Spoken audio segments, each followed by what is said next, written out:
Welcome to a series called the Book of Enoch, where we're going through the Book of Enoch, verse by verse, to get a better understanding of what it'll be like in the days of Noah.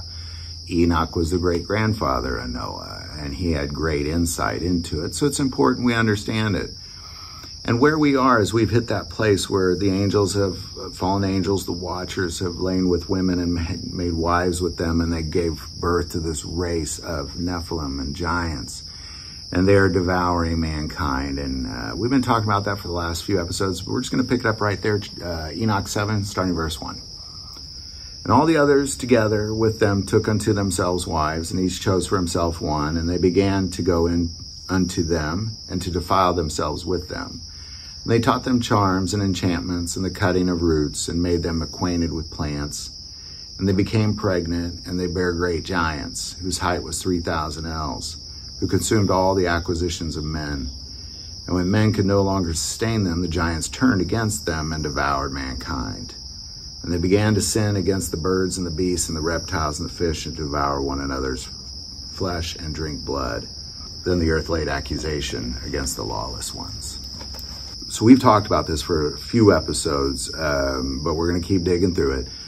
But ultimately what you have is you have this, you have angels who taught their wives and their children how to manipulate the resources of the earth, how to engage in warfare, how to make weaponry.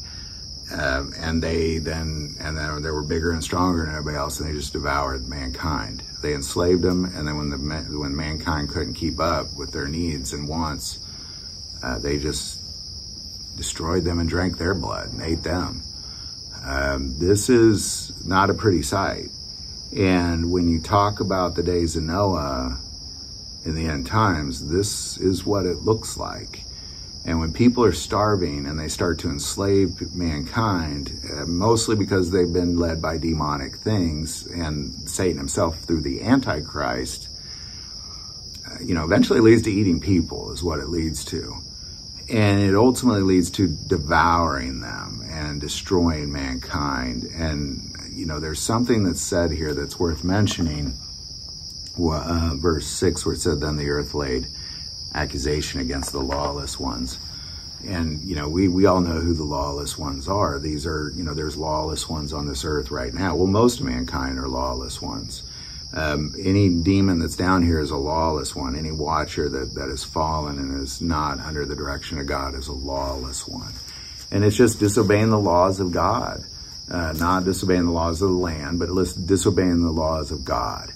And that's ultimately what they're doing. Now, the laws of God have not been given to mankind, but it have been given to the angels at this point. There's no confusion, because they knew they were doing something wrong, as we saw in chapter 5.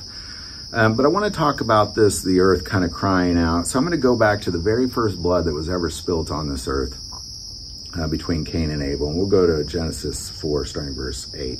Now Cain talked with Abel, his brother, and it came to pass when they were in the field that Cain rose against Abel, his brother, and killed him. Then the Lord said to Cain, where is Abel, your brother? And he said, I do not know. Am I my brother's keeper? And he said, what have you done? The voice of your brother's blood cries out to me from the ground. It was like that then. It's always been that way. Every time blood is spilt onto the ground, into the earth from mankind, God, it cries out to God, and he hears about it. He hears that crying of blood in the earth. And this idea, this Nephilim, because people, they just don't grab it. Wait a second, but there aren't giants. There's always been giants on this earth. You can go to Lubbock, New Mexico, and or Lovelock, I think is what it's, New Mexico, and there was a last holdup of a race of giants in a cave there, and all their bones and all their sandals and pots and pans and everything they used, or their clothes that's there. You can stare at it. It's real. Don't think this isn't a real thing. The Bible is filled with times people battled up against giants, and that DNA did not die in the flood because, again, you had Noah, all his children, and all their wives. And all you had to do is have one of them have that little bit of DNA in them, and it stays on the earth. Now,